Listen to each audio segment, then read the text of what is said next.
Très bien. On va voir les compartiments liquidiens, qui est un cours que vous avez abordé ce semestre en physiologie. D'accord? Très bien. Donc, il faut savoir que notre organisme est constitué principalement d'eau. L'adulte possède environ 66% d'eau de son poids corporel. Ce pourcentage, ce taux, est beaucoup plus élevé plus on avance en arrière dans l'âge. Plus on va en arrière dans l'âge, ce taux peut arriver jusqu'à 75 à 80% chez le nouveau-né. Le nouveau-né est constitué principalement d'eau. L'enfant contient un taux très important d'eau. C'est pour cela que la diarrhée et les différents phénomènes de déshydratation peuvent être fatals, peuvent être très importants, peuvent avoir de graves conséquences chez l'enfant. C'est pour cela que les pédiatres donnent beaucoup d'importance à la fièvre, ils donnent beaucoup d'importance au vomissement, ils donnent beaucoup d'importance aux diarrhées. Parce qu'une diarrhée chez l'enfant et une diarrhée chez l'adulte, ce n'est pas la même chose. Une diarrhée chez l'adulte peut être très banale parce qu'il a un pourcentage plus bas en eau, 66%, alors qu'elle peut être fatale chez un enfant où non seulement le taux total d'eau est de 75%, mais aussi le compartiment extracellulaire est très important chez l'enfant par rapport à l'adulte. Je suis en train de parler de compartiment total, de compartiment extracellulaire. Il faut savoir que cette eau, qui est le principal constituant de notre organisme, possède une certaine répartition. Elle possède une certaine répartition. Quelle est cette répartition? Nous avons dans notre organisme deux milieux, un milieu intracellulaire et un milieu extracellulaire. Un milieu intracellulaire et un milieu extracellulaire. Le milieu intracellulaire est le milieu limité à l'intérieur de la cellule. Le milieu extracellulaire est tout le milieu qui est situé à l'extérieur de cette cellule. Le milieu intracellulaire possède une quantité d'eau. C'est la principale partie de l'eau de notre organisme. Donc, nous avons dit que l'eau est le principal constituant de notre organisme. Cette eau possède une répartition intracellulaire et une répartition extracellulaire. La partie intracellulaire est la partie prédominante, c'est-à-dire que dans vos organismes, vous avez plus d'eau à l'intérieur de vos cellules que d'eau à l'extérieur de vos cellules. On avance. Très bien. Donc, cette eau qui est située à l'extérieur de vos cellules, elle a aussi une répartition. On est en train de parler du milieu extracellulaire. On a terminé avec le milieu intracellulaire. Le milieu extracellulaire est divisé en plusieurs parties. Le milieu vasculaire, c'est-à-dire l'eau contenue à l'intérieur des vaisseaux. Le sang, le sang artériel et veineux, la lymphe, tout ça c'est de l'eau qui est contenue dans des vaisseaux. L'eau à l'intérieur des vaisseaux, l'eau vasculaire, l'eau interstitielle ou le milieu interstitiel. Le milieu interstitiel, c'est le milieu dans lequel baignent les différentes cellules et qui permet la communication entre le milieu vasculaire et le milieu intracellulaire. Cette définition est très importante pour vous. Pour comprendre plus tard la physiologie rénale et la physiologie digestive, il faut vous mettre dans la tête dès maintenant que la cellule ne communique pas avec le vaisseau. La cellule ne communique pas avec un vaisseau. Mais cache un pont اللي يربط بين un vaisseau et une cellule. معناتها les différentes molécules, que ce soit le glucose, que ce soit les différents composants, doivent sortir du milieu intracellulaire vers le milieu interstitiel, puis du milieu interstitiel vers le milieu vasculaire. Et les différents composés qui entrent à l'intérieur de la cellule, ils doivent sortir du milieu vasculaire vers le milieu interstitiel, puis aller du milieu interstitiel vers le milieu intracellulaire. Il faut vous mettre en tête le milieu interstitiel parce que le milieu interstitiel joue un rôle important dans l'équilibre des différentes concentrations. D'accord? Donc j'ai un milieu interstitiel et un milieu vasculaire. Il y a aussi un milieu qui est un peu, disons, négligé. Il représente à peu près moins de 1% de l'eau de notre organisme. Il fait partie du milieu extracellulaire, c'est-à-dire qu'on a vu qu'il y a le milieu extracellulaire, le milieu vasculaire, et il y a un troisième secteur, c'est le secteur des séreuses. Il faut savoir que, par exemple, le cœur, il est recouvert par une séreuse, c'est le péricarde. Donc, entre les deux feuilles du péricarde, la séreuse péricardique, elle contient un espace. Cet espace est un espace un peu virtuel. Il contient un peu de liquide. La plèvre qui recouvre les poumons, la surface pleurale, les deux membranes pleurales contiennent du liquide intrapleural qui est aussi en très petite quantité.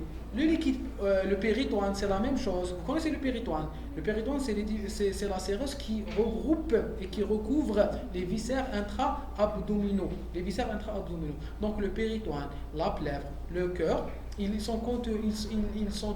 contiennent tous deux membranes, une membrane viscérale et une membrane pariétale qui sont séparées par un milieu virtuel. C'est quoi un milieu virtuel? C'est un espace qui en fait n'existe pas. Il n'y a pas de vide à l'intérieur de cet espace, il y a de l'eau. Il y a une toute petite quantité d'eau. Donc on peut aussi la calculer, elle représente 1% de notre eau corporelle. D'accord? Donc on est dans le schéma. On a dit que notre organisme était principalement constitué d'eau, que cette eau était répartie à l'intérieur des cellules et à l'extérieur des cellules. À l'intérieur des cellules, c'est la majeure partie de l'eau. À l'extérieur des cellules, elle était divisée en plusieurs parties. L'eau du milieu interstitiel, l'eau du milieu vasculaire et bien sûr le milieu intracéreux. Ça, c'est la différente répartition de l'eau. Il faut savoir que l'eau à l'intérieur de mon organisme est en éternel et en continuel mouvement. L'eau n'est jamais stagnée à l'intérieur d'un milieu. L'eau n'est jamais stagnée à l'intérieur d'un milieu. Vous avez vu en 4e année au CEM un cours appelé le Wasat Dakhili, dans lequel on a parlé du lymphe, du sa'il bayni et du wasat al-dakhil khalawi. On vous a dit qu'il y avait une communication continue entre les différents compartiments. Cette communication existe et elle est nécessaire. Pourquoi elle est nécessaire? Elle est nécessaire parce que les différents nutriments, les différents composants, les différents ions, les différents os, les différents gaz, les différents déchets ne circulent que dans l'eau. C'est-à-dire que pour éliminer le CO2, pour éliminer l'urée, pour absorber le O2, pour absorber le glucose, il faut que ces derniers soient transportés avec de l'eau.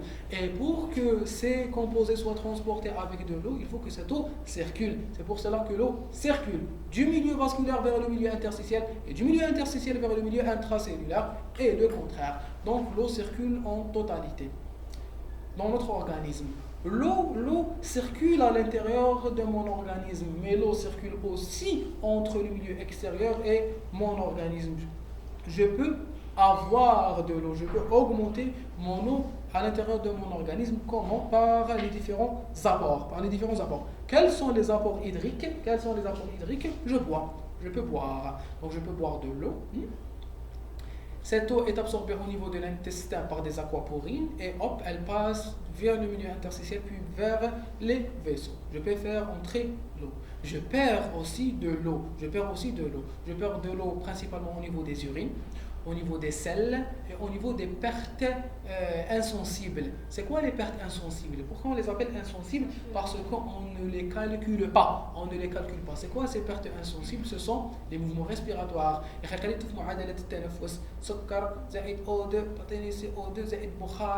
C'est quoi bukhar al-ma? C'est cette vapeur que nous expulsons de notre bouche. C'est de l'eau. Quand on une vitre,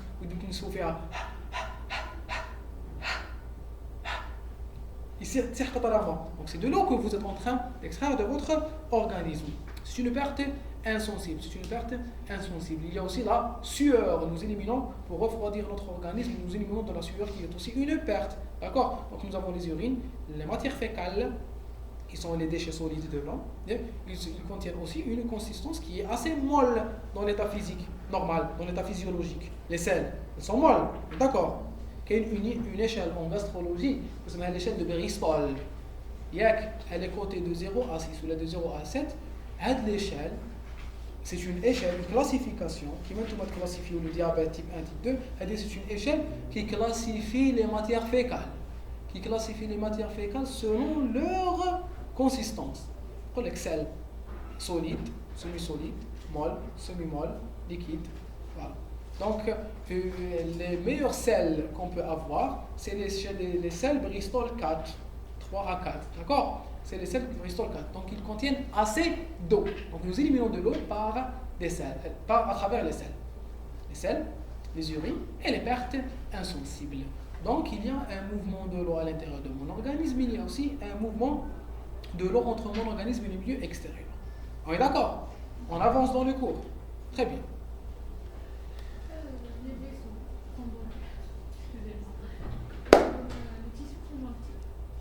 Les vaisseaux dans le tissu conjonctif. Je n'ai pas compris votre question. La localisation des vaisseaux. La localisation des vaisseaux. Les vaisseaux circulent partout dans mon organisme. Comment qu'elles puissent être en contact avec les cellules? Oui, vous voulez dire à travers le tissu conjonctif. Voilà. Le tissu conjonctif est un tissu interstitiel.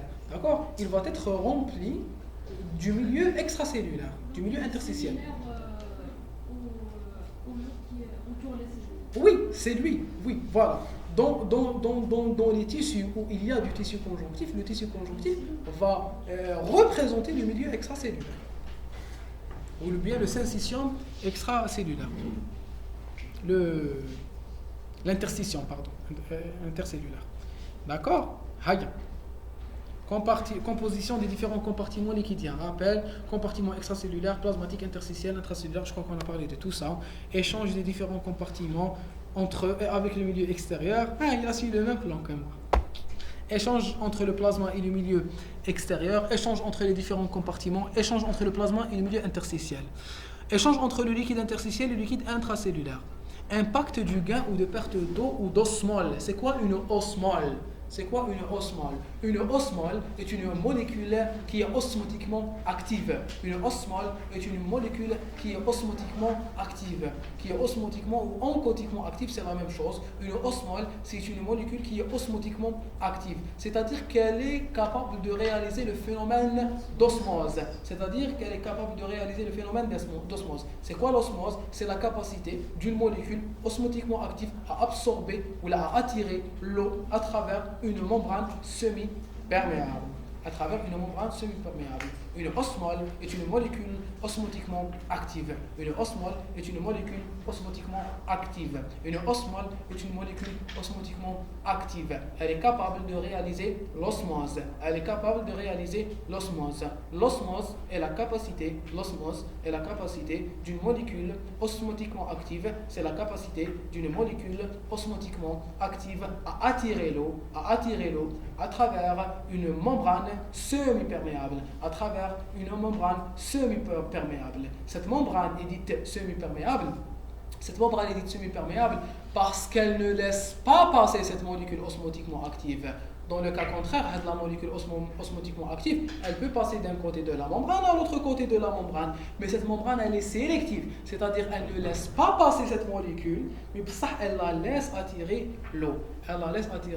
Et le meilleur exemple que je redonne à chaque fois, c'est qui le connaît? Non? كي نقسموا حبه بطاطا ونحطوا فوقها الملح واش يصرى؟ يخرج الماء. Une pomme de terre, une patate, quand on met du sel, qu'est-ce qu'il y aura? Puisqu'elle contient des membranes semi-perméables, le sel n'entre pas en totalité à l'intérieur de la patate. Qu'est-ce qu'il va faire le sel? Il va attirer l'eau. Et c'est pour cela qu'il ne faut pas saler les pommes de terre avant de les frire. اللي ما تعرفش طيب واش دير؟ ملح البطاطا قبل ما تقليها. واش يصرى؟ تشعل النار. علاش تشعل النار؟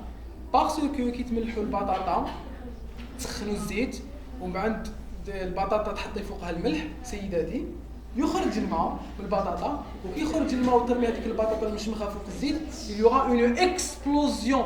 Le contact entre l'eau et l'huile qui est très chaude va évaporer instantanément l'eau. Donc il y aura une bulle de vapeur. Cette bulle de vapeur, elle est entourée par quoi? Elle est entourée par l'huile. Parce qu'elle met في الزيت وهذيك l'huile qui تخرج elle va être en contact avec le feu وelle est en contact avec le feu تلهب النار. Voilà. Donc c'est pour ça qu'il ne faut pas saler البطاطا قبل ما تقليها. Donc on a compris ce que c'était que l'osmose, une molécule osmotiquement active et la capacité d'attirer l'eau. D'accord? Haya. Impact du gain ou de perte pour avancer. Si on cumule les 2h30, au moins déroule la première partie, la deuxième partie. La deuxième partie, je vais vous recueillir les enregistrements. Il y a des enregistrements où il y a le vase avec la. Je ne crois pas que vous soyez concernés par ça. C'est assez compliqué. Oui. On avance. Je vous avais promis de vous libérer à 14h30. يخرج واحد انقض عهدي انت ماذا بكم تقعدوا متضامنين ومتضامنات مع بعضكن بعضكم بدلت كاع الاعراب. هاي impact du gain ou de perte d'eau ou d'osmol. Il y a peu de garçons. Vous avez remarqué ça faire la promotion il n'y a pas de garçons. C'est une pénurie de garçons dans la faculté de médecine. Où sont les garçons? Alors regarde Polytech. C'est dommage. C'est comme ça. Impact du gain ou de perte d'eau ou d'osmol dans le liquide extracellulaire sur la distribution de l'eau entre les compartiments intra et extracellulaires, notion de déshydratation et d'hyperhydratation. Ces différents mécanismes de transport de l'eau peuvent créer des déséquilibres. L'eau, elle est censée être présente en quantité suffisante à l'intérieur de la cellule. Elle est censée être présente en quantité suffisante à l'intérieur des vaisseaux. Elle est censée être présente en quantité suffisante, mais suffisante et assez. Pas plus qu'il ne faut, pas moins qu'il ne faut, pas plus qu'il ne faut. Suffisante et non excessive. Suffisante et non excessive. Suffisante et non excessive. Si l'eau, maintenant, si l'eau est présente moins qu'il ne faut, on va parler de déshydratation. Si l'eau est présente plus qu'il ne faut, on va parler d'hyperhydratation. On peut dire que l'hyperhydratation, c'est bien. L'hyperhydratation, j'ai plus d'eau. Très bien. ما تضرنيش.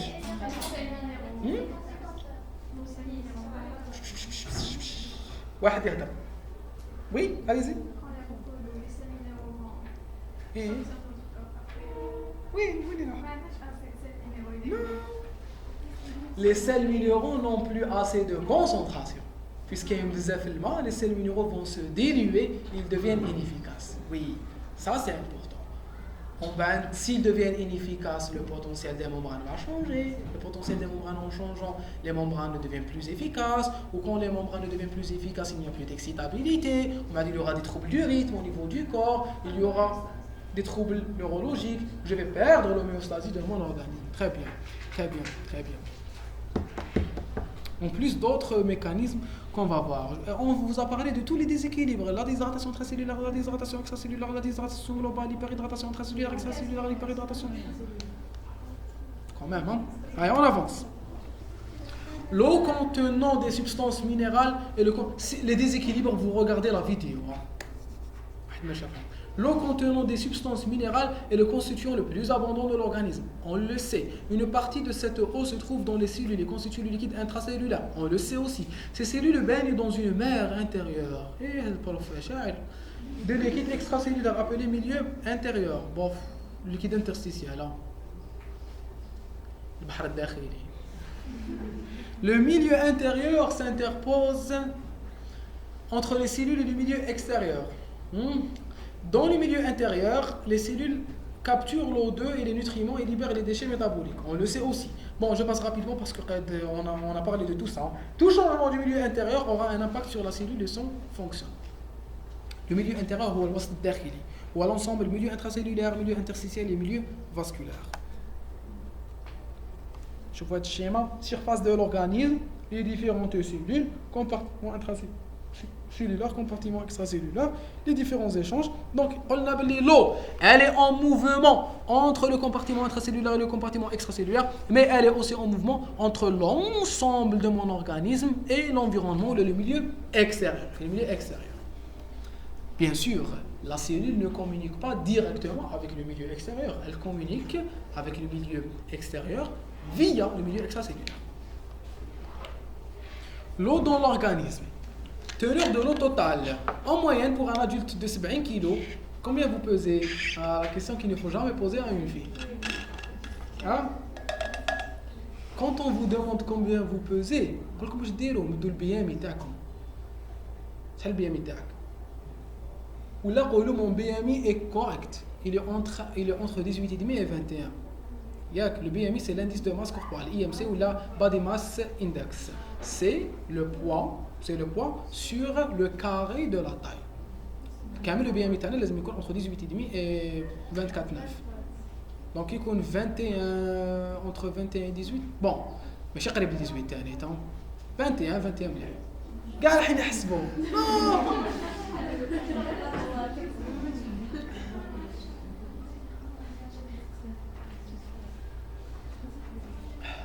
Allez, on reprend. Donc, 21. شنو قال 21 شكون حسبوا لقى 21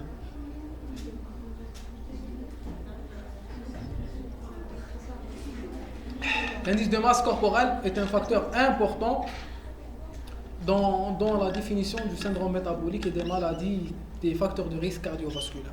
C'est ça qu'on en parle. Hein. Représente 40 à 42% de litres, soit 60% de la masse totale de l'organisme. Vous comprendrez que notre masse, l'ensemble de notre masse, c'est de l'eau. Donc, vous pouvez m'écrire d'une quantité importante d'eau. D'accord. C'est d'ailleurs une technique utilisée par les... Oui. Par les boxeurs.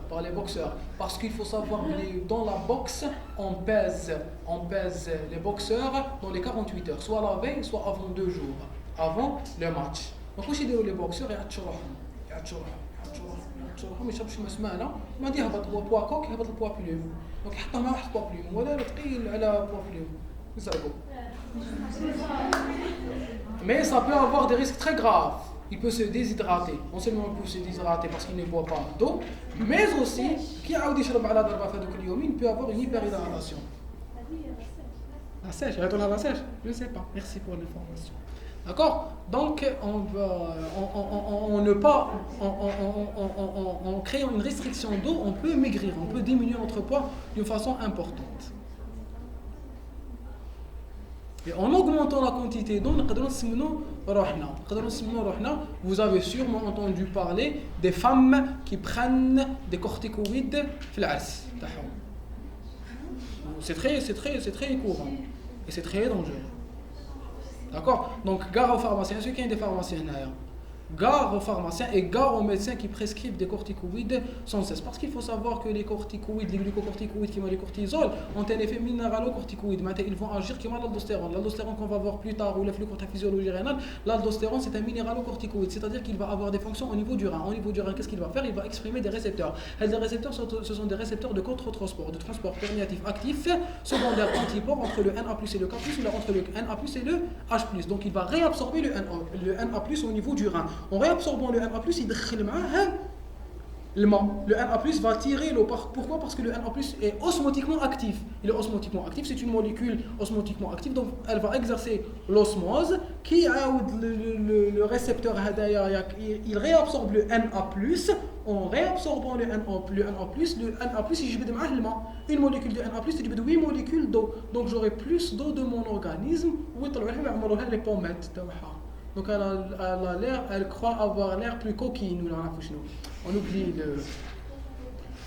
le principe, c'est que les corticoïdes à forte dose peuvent avoir, je connais plusieurs personnes, je connais au moins une, les gens des corticoïdes في العرس تاعها. Or, donc les glucocorticoïdes peuvent avoir les effets de l'aldostérone. L'aldostérone qui est un minéralocorticoïde à forte dose. Or, les corticoïdes, علاش existent?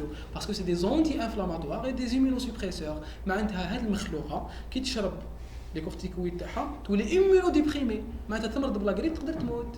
D'accord? تقدر تموت. Voilà, هادوك الدواءات تاع الالرجي كيف ce n'est pas. Si c'est des corticoïdes, il faut par le même mécanisme. Oui. D'accord? Donc il faut faire très attention. Vous êtes censé prévenir ce genre de comportement grave.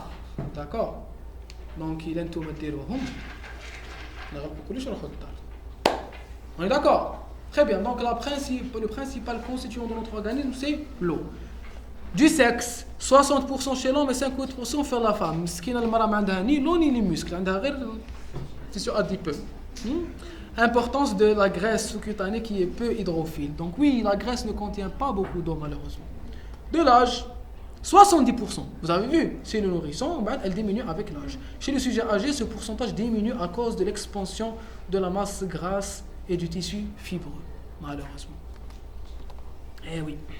L'eau totale est répartie en compartiments ou en secteurs ou volume liquidien. Au total, 60% du corps, intracellulaire 40% et compartiment extracellulaire 20%. Vous voyez que la quantité d'eau intracellulaire est beaucoup plus importante que la quantité d'eau extracellulaire. L'extracellulaire, on a le plasma, on a le milieu interstitiel et le plasma est moins situé que le milieu, est moins rempli que le milieu interstitiel. قلت لكم هنايا نقدروا نزيدوا un troisième secteur qui est le milieu intraséreux, à l'intérieur des séreuses. Très bien. Le volume, la composition en soluté et les propriétés physico-chimiques des différents compartiments sont normalement stables. L'organisme, pour son homéostasie, il essaie de les garder les plus stables possibles. Maintenant, dès qu'il y a une perte, hop, il augmente des apports. Dès que la quantité d'eau à l'intérieur des vaisseaux diminue, la concentration. Supposons que عندي كيلو ملح نحطو في 100 ملل راما. كيلو ملح في 100 litres d'eau. 1 kg de sel في 100 litres d'eau. لو كان هذيك la quantité d'eau je la diminue. تولي غير 50 litres d'eau. واش يصرى لهذاك الملح؟ La concentration تاعو تطلع. D'accord ou pas? S'il vous plaît.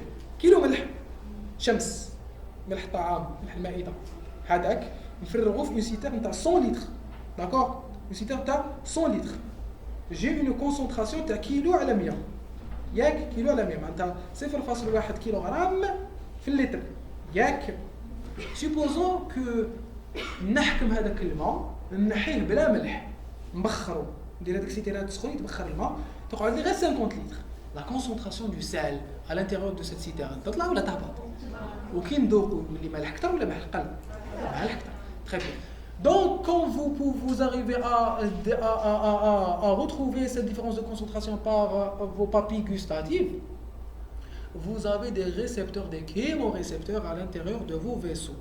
Donc il faut savoir qu'il y a des chémorécepteurs au niveau des vaisseaux situés dans le centre de régulation de l'homéostasie de l'organisme qui est l'hypothalamus. L'hypothalamus qui est une partie du système nerveux central qui est situé au niveau de la ligne médiane, un peu au-dessous. Mais la localisation تاعو l'essentiel c'est que l'hypothalamus c'est le centre de régulation de la chaleur, c'est le centre de la régulation de la soif, c'est le centre de la régulation des compartiments liquidiens. L'hypothalamus il contient des chémorécepteurs. Les chémorécepteurs c'est quoi? C'est des récepteurs d'osmolarité.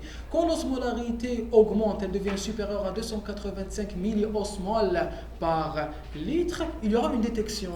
Hop, les chémorécepteurs ils la concentration en Na+, en K+, qu'est-ce que ça veut dire ça? Ça veut dire que la quantité d'eau est diminuée. Puisque cette quantité d'eau est diminuée, واش ندير هذا الانسان واش ندير له؟ نعطشو طق et on sent cette soif. نعطشو parce que la concentration des ions طلعت. D'accord? Donc nous buvons. Plac. On diminue la concentration, on a plus soif.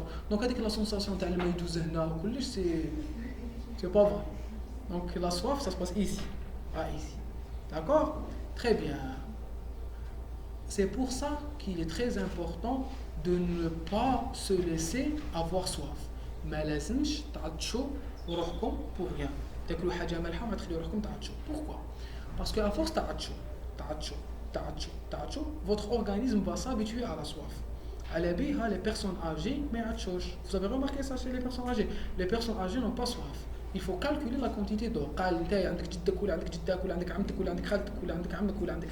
Une personne âgée qui a plus de 60 ans et qui n'a pas soif, une bouteille d'eau تقول له لازم تشربها في النهار، لازم تحسب شحال تشرب parce que tu n'as pas soif. ولو كان ما يشربوش ما يحسوش بالعطش. Pourquoi? Parce qu'ils se sont habitués. Parce qu'ils 70 سنة هو يعطش. Les chémorécepteurs vont s'habituer à ces concentrations élevées. Et plus vous vous laissez avoir soif, plus vous allez vous habituer à la soif, et plus vous vous habituez à la soif, plus vous risquez de vous déshydrater. D'accord? Donc le fait que votre organisme il est en train de souffrir. Mais même pas il ne faut pas se laisser avoir soif et il ne faut pas laisser ses urines être jaunes. Donc les critères d'une bonne hydratation, selon moi. D'accord? Ma propre. D'accord? On est d'accord? On continue. Donc, on a des chémorécepteurs qui peuvent détecter cette soif. Donc, les compartiments, ils sont stables. Ils sont stables parce qu'il y a des chémorécepteurs. Ils sont stables parce qu'il y a aussi des barorécepteurs. C'est quoi les barorécepteurs? Des barorécepteurs et des encore, et des volorécepteurs. Les barorécepteurs, c'est des récepteurs de pression. Maintenant, j'ai un vaisseau qui contient de l'eau à l'intérieur, Quand la quantité d'eau à l'intérieur du vaisseau augmente, ce vaisseau va se dilater, la pression augmente à l'intérieur du vaisseau, il va envoyer un message d'augmentation de la tension. Hop, il y a de la tension qui augmente, au niveau de l'oreillette, comme mon cœur est constitué de 2 oreillettes et de 2 ventricules, au niveau d'une oreillette, il y a le récepteur, le TNF, l'ANF, l'atrial natriuretic factor. Le récepteur, qu'est-ce qu'il va faire? Il va sécréter l'ANF, qui est la pression. L'ANF va éliminer le sodium. Et il dit l'axe à l'aldostérone. Vous vous souvenez de l'aldostérone? Les corticoïdes. Il réabsorbe le Na+, avec de l'eau. L'ANF, il fait le contraire. Il va éliminer le Na+. Ok, éliminer le Na+, il élimine le mal. Donc il y a des mécanismes de régulation selon le volume. Il y a des mécanismes de régulation selon la pression, principalement situés au niveau de la crosse aortique. L'aorte. L'aorte. Au niveau de la crosse aortique, il y a des carotides, qui ont des récepteurs, des barorécepteurs. On a des chémorécepteurs. Donc tout ça permet de laisser l'homéostasie hydrominérale à des quantités précises. Quand il y a des déséquilibres au niveau de ces différents systèmes, on peut avoir des déshydratations. J'ai des apports, j'ai des sorties. J'ai un système de régulation qu'il faut conserver. Comment on peut le conserver? Par une bonne hydratation. On avance. Mesure des compartiments corporels. Méthode de dilution. On saute. D'accord? Les mesures. On les saute ou là on les fait? Il n'y a rien à expliquer. C'est des formules. On saute. Bon, on laisse. C'est un... Vous avez des exercices? Non. D'abord la série verte de physiologie. D'accord? La série verte qui est un livre de la 2e année. Il va faire les mêmes questions. Ils ne vont pas se fatiguer. Bon. On est en train d'enregistrer. Ils ne vont pas se fatiguer pour avoir de nouvelles questions. Déroule les examens de la 2e année où il y a des cours. C'est clair. C'est les mêmes profs. Oui. Il y a des cours. Donc, déroule la série verte. Déroule la physiologie rénale, déroule le transport synaptique, déroule le muscle squelettique, déroule le compartiment liquidien. Il y a des cours qui sont 2e année. Donc, je déroule comme Thomas, je vais comme 2e année, je vais comme 1re année. Juste pour vous. Non, c'est une bonne chose, on ne sait jamais. Au corporel total, autricier, anuline, mannitol. Je les ai expliqués dans le cours de la physiologie rénale. La clairance à l'anuline. On n'a pas le temps. On ne peut pas faire un module en quelques heures. Maintenant, comme harren, je fais comme.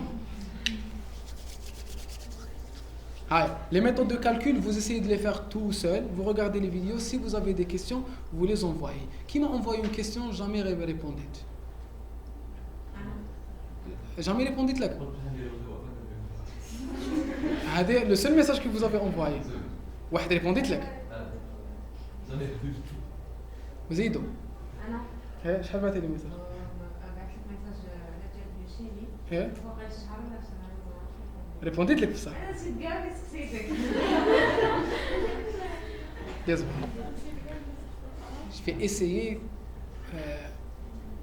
sérieusement de le faire. كتبوا برك urgent.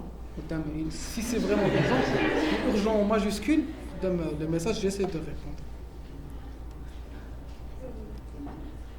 Ou la poser les groupes. Dans le groupe, posez les questions. On essaie de répondre. Même répondez, je répondez. D'accord? Il faut apprendre à vous entraider. Il y a qui qu'on a et les on pose des questions. Il faut apprendre à travailler en groupe. Attention, il faut sélectionner des personnes qui يقراو ويخبشوا اللي كتشوفوهم تحسوا النار شاعله فيهم يحبوا يقراو ودور معاهم. Il faut pas si vous vous entraînez dès maintenant مع des personnes اللي ما يقراوش بوف ما هكا قيس ما تلقاوش راكم ضيعوا تعياو. ودوروا مع des personnes اللي يقراو كتحسوا يخبش. D'accord? On continue. Le volume sanguin total est l'ensemble ou la somme du volume plasmatique, on le sait, du volume globulaire il représente 8% du corps. Je vais vous parler de ces notions parce qu'elles sont importantes. Le volume sanguin. On est en train de parler du volume sanguin. Il faut savoir que le sang est constitué du plasma plus les éléments figurés du sang. Les éléments figurés, c'est quoi? C'est les cellules. Le sang fait des globules rouges, fait des globules blancs, fait des plaquettes. On est d'accord? Fait des cellules. On appelle ces différentes cellules les éléments figurés du sang. Donc ces cellules, elles occupent un certain volume. Le sang, ce n'est pas du plasma seulement. C'est du plasma avec des cellules.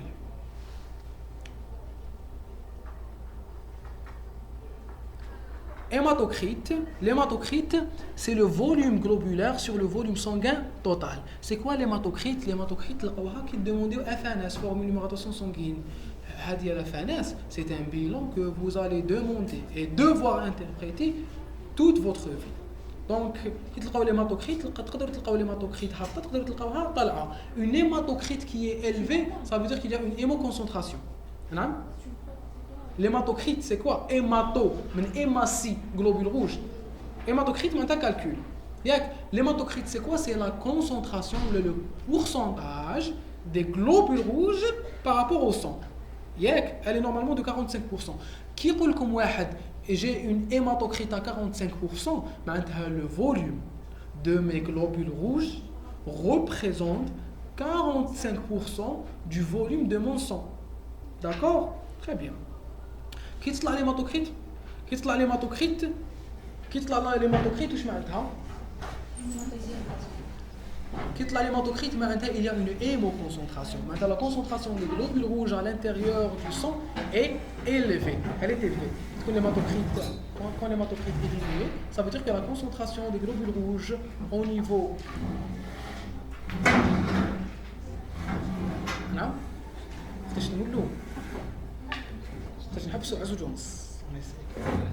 Oui. Oui. On fera une petite pause, si longtemps. On va voir. La pause, vous savez, la pause, on peut sauter la pause, non? Allez, on continue, s'il vous plaît. Hein?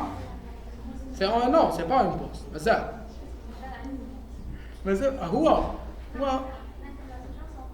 oui, à Zoudons, vous partez. Si vous voulez revenir, vous revenez.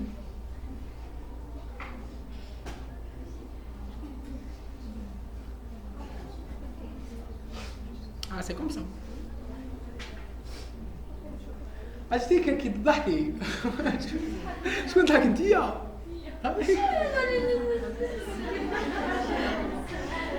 c'est pas grave, c'est pas je ne vous en veux pas خلاص اكيد زعفتيها ماشي انايا c'est pas moi qui Allez, on reprend rapidement, s'il vous plaît. Là, j'essaie de vous donner le plus. Allez, bien, je parle rapidement. Il y a eu plus courageux que vous. Pourquoi vous êtes découragé? وشنو؟ هذا بزاف طويل. معليش، au moins رفدوا شوية au moins كملوا la première diapo هسي. D'accord? هيا يا اخي في الليسي كنتوا تقراو 4 سوايع بلا ما ولا تنوضوا الدورو بين ساعه وساعه هيا بلوس جيسي دو سورتير دو سوجي نحكي لكم على لي كورتيكويد على البطاطا المقليه هيا très bien. Donc l'hématocrite, c'est la concentration des globules rouges à l'intérieur des vaisseaux sanguins. Voilà, la composition de l'espace glomulaire, c'est le FNS. Donc, Thomas, vous êtes un médecin avec votre stéthoscope, vous avez demandé une FNS pour voir s'il y a une hyperleucocytose. Est-ce que les globules blancs Donc, vous allez voir les globules blancs, la quantité normale elle est comprise entre 4000 et 10 000. Fort 10 000, on parle d'une hyperleucocytose. Vous devinez qu'il y a un taux élevé de globules blancs et vous suspectez un syndrome inflammatoire. C'est ça l'importance de la FNS. Volume sanguin total, c'est le volume plasmatique plus le volume globulaire. Le volume globulaire, on vous dit espace chrome radioactif. Pourquoi? Parce qu'on utilise du chrome radioactif pour détecter les globules rouges et leur volume. D'accord? Très bien, le volume sanguin total, il est égal au volume globulaire sur l'hématocrite. Volume sanguin total est égal au volume plasmatique sur 1 moins hématocrite. C'est une formule, on peut la démontrer. Et on comprend comment on peut calculer le volume sanguin total à partir de l'hématocrite. L'hématocrite, on peut la calculer. Le pourcentage. Le volume plasmatique aussi, on peut le deviner. Le volume sanguin total, soit نحكم بنادم وندبحو نشوف شحال يخرج الدم. Soit on utilise cette méthode. Donc on a préféré utiliser cette méthode. C'est mieux, là. C'est mieux que de tuer un être humain. Ça c'est pas mieux que de tuer un animal miskin. Les animaux quand tu vous داروا فيهم هذاك Sherrington اللي نحكي لكم عليهم. Sherrington il prenait des grenouilles, ياك بدا يفتح فيهم هكذاك ويخليهم حيين. ما انتو شنو؟ خليهم حيين باش يشوف لي ريفلكس. Une grenouille morte ça sert pas. ما يقدر تشك فيها حطها في لاسيد pour la science hein. C'est cruel un être humain, c'est cruel. Allez, on continue. L'impédance-métrie kiff.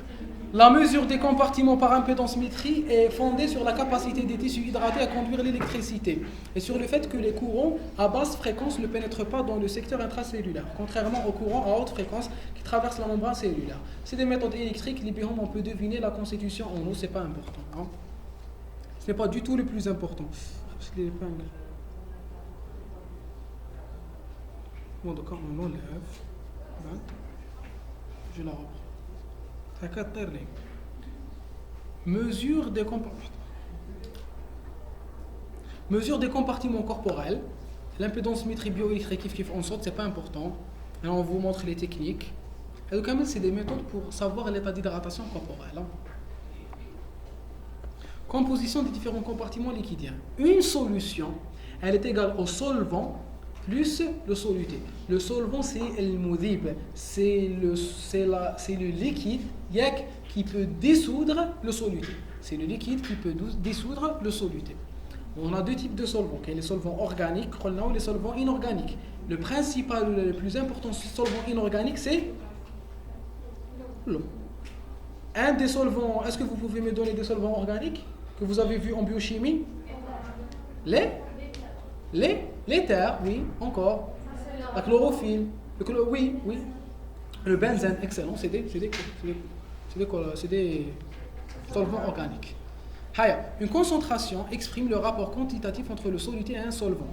Là, on peut l'exprimer en grammes par litre ou en milligrammes par litre. Concentration pondérale, masse de la soluté par litre. Et là, on est en train de vous parler de la concentration. Quand on dit qu'une molécule est concentrée à 14 grammes par litre, c'est-à-dire que quand je prends un litre, il y a 14 grammes de soluté. Tout ça, vous connaissez. Vous avez vu ça en physique. 3e année, lycée. Millimol par litre, c'est la molarité. C'est la quantité de mol par unité de volume. C'est la molarité. Il y a un autre principe, c'est la molalité. La molalité, c'est quoi? C'est la quantité de soluté par poids de solvant. C'est le mol par kilogramme. Très bien, on va les transformations سهلين. هذيك la réaction tertiaire, la عملية الثلاثية. Gramme, litre, mol, litre. On peut transformer du mol en grammes. Tout ça on connaît. Bon, les milli-équivalents, les équivalents, les milli-équivalents. Un équivalent, un milli-équivalent. Un milli-équivalent, c'est 0,01. Ben, 0,01. L'équivalent, c'est la quantité de charge. C'est la quantité de charge. Pourquoi c'est important? Si je vous dis une mole, une mole de mg de plus. شحال فيها من ميلي équivalent une millimole de mg de plus. شحال فيها من ميلي équivalent de mg de plus? 2. Très bien. Les milli-équivalents nous calculent les charges. Ils nous calculent les charges. Très bien. Donc, en calculant les milli-équivalents, je suis en train de calculer le nombre de charges, la concentration de charges. Très bien. C'est la concentration équivalente d'un ion donné dans une solution biologique. la quantité en milli-équivalent ou de charge électrique. Voilà. Kiff. Comme c'est pas important. 1 mol de soluté, tout ça, 1 osmol. Les électrolytes sont des composés capables de se dissocier en ions lorsqu'ils sont en solution. Osmol, osmolarité, nombre de particules de soluté.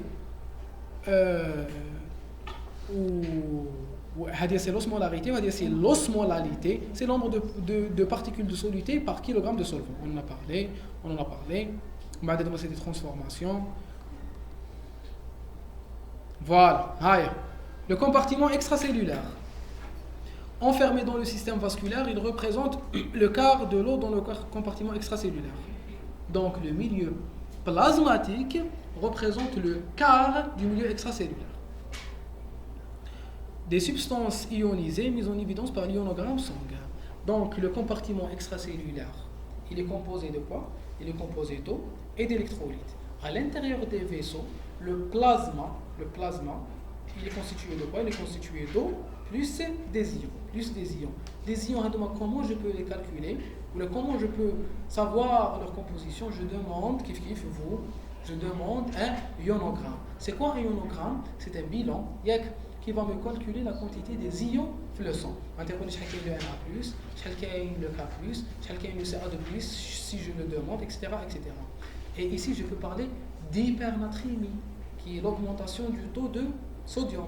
Je peux parler d'hyponatrémie, qui est la diminution du taux de sodium. Je peux parler d'hypercalémie, qui est l'augmentation du taux de potassium. Pourquoi c'est important de les chercher? Parce que tout trouble de la concentration de ces ions induit un trouble des potentiels membranaires. Par exemple, l'hypocalémie, la diminution du taux de potassium dans le sang, elle est très dangereuse. Elle peut me provoquer des troubles du rythme cardiaque, parce que le rythme cardiaque dépend des potentiels de repos et des potentiels d'action. Quand la quantité de potassium diminue, elle peut me provoquer des troubles du rythme. Je vais vous raconter une petite anecdote. Une fois, quand je fais le PU, quand je regarde, وجدنا واحد لا فام شي جاتنا جابوها en coma. Elle était en coma, elle respirait mais elle était en coma, elle était inconsciente. كيفاش صار لها هكذا؟ راحت عند الراقي كي راحت عند الراقي قال لنا مد لها هذا الليكيد ما تجي بخي ديك لابوتي قرع قديله راني شافي وجايه مارون في واحد الماء مارون حوست من تحت ما فهم نسيت لا كانت كاينه لا بلونت بصح جي دوفيني باللي هذيك لو مارون هذيك سيتي دو لا غليسيريزين. اسكو تعرفون نجمة الارض؟ وين نجمة الارض كاين يطيبوا بها الريغليس. تعرفوا الريغليس؟ ريغليس شنو فهمتي ريغليس حلوه تاع ريغليس. نجمة الارض على لو ميم غو كو لا ريغليس. دايوغ اون فابريك الريغليس بلا غليسيريزين ديجا اسمها يشبه لها. La glycérylysine à forte dose, elle provoque des hypercalémies. Elle provoque des dyscalémies. Donc si je ne sais même pas si elle est vivante. Je ne sais pas. D'accord? Donc c'est important de connaître tout ça. Le soudri, essentiel. Je vous dis qu'elle lui a causé trouble du rythme cardiaque. Donc il faut connaître les causes des perturbations. Vous allez voir cela en troisième année, Inch'Allah, physiopathologie, les différents déséquilibres ioniques, les hypercalémies, les hypocalémies, les hypernatrémies, les hyponatrémies, et tout trouble peut avoir des conséquences graves. Une hypernatrémie peut causer des déshydratations intracellulaires graves, une hypercalémie peut provoquer un arrêt cardiaque, une hypocalémie peut provoquer un trouble du rythme, les dyscalcémies peuvent provoquer des crises tétaniques, des troubles de la conduction nerveuse, etc. Donc tout mécanisme nerveux ou tout mécanisme physiologique membranaire dépend de la distribution physiologique des ions qu'il faut connaître. Donc c'est pour ça que quand vous demandez un ionogramme, vous devez savoir l'interpréter. Très bien. Les substances ionisées, voilà. On vous montre ici dans ce tableau la répartition. Le tableau, هذا tableau il a une signification que vous allez connaître en biochimie en deuxième année, Inch'Allah, et en physiopathologie en troisième année, Inch'Allah. Le tableau, il nous montre très bien la relation entre l'équilibre ionique au niveau de notre organisme et l'équilibre acido-basique. Parce qu'il y a un équilibre acido-basique au niveau de notre organisme. Vous connaissez l'équilibre acido-basique. Notre organisme, il a un pH spécifique. Il a un pH intracellulaire, il a un pH sanguin. Le pH sanguin doit être compris entre 7,38 et 7,42. Tout déséquilibre du pH va changer le milieu. Il va changer les conditions chimiques de notre organisme. Pourquoi? Parce que les différentes protéines dans l'albumine, dans les globulines, dans les différentes protéines qui circulent dans le sang, ce sont des protéines. Une protéine, elle est constituée par des peptides, par des chaînes. Et les peptides sont constitués par des acides aminés. Et les acides aminés portent des chaînes latérales. Les chaînes latérales subissent le milieu extérieur. Une modification du pH va modifier le fonctionnement des acides aminés. Et la modification du fonctionnement des acides aminés va changer la conformation de la protéine. Et le changement de la conformation de la protéine va changer sa fonction. Donc une modification du pH sanguin va modifier le fonctionnement de la protéine et peut conduire à la mort. Il faut savoir que Hadaya, il nous montre ici les ions positifs, Na+, Ca2+, K+, Mg2+. De l'autre côté, ce sont les ions chargés négativement. C'est L-, bicarbonate-. Les protides sont chargés négativement. Il faut savoir, les protides sont chargés négativement. Les anions organiques, assez organiques, maintenant anion est chargé négativement. Il faut savoir que les composés, ils sont chargés positivement ou les composés sont chargés négativement. La somme totale, concentrez-vous, la somme totale des charges positives à l'intérieur de mon organisme, elle est égale à la somme totale des charges négatives. Maintenant, j'ai autant de charges positives que de charges négatives dans mon organisme. Malheureusement, ou bien heureusement, ces différentes molécules, elles interviennent dans l'équilibre ionique, mais aussi dans l'équilibre acido-basique. Le bicarbonate, c'est une base, c'est la principale base dans mon organisme. Haya, on continue. Le compartiment extracellulaire. Le secteur plasmatique. Des substances non ionisées. Donc le compartiment plasmatique, il est constitué de substances ionisées, on vient de le voir, Na+, un peu de courage, on va presque terminer.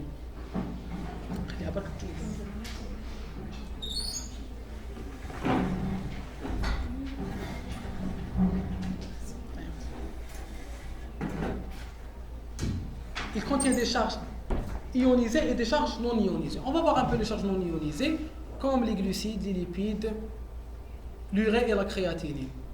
Ce sont des composés qui sont non ionisés, qui ne possèdent pas de charge. Le secteur interstitiel, je n'ai rien compris dans l'organisation de ce cours. Le secteur interstitiel contient les 3/4 d'eau du compartiment extracellulaire.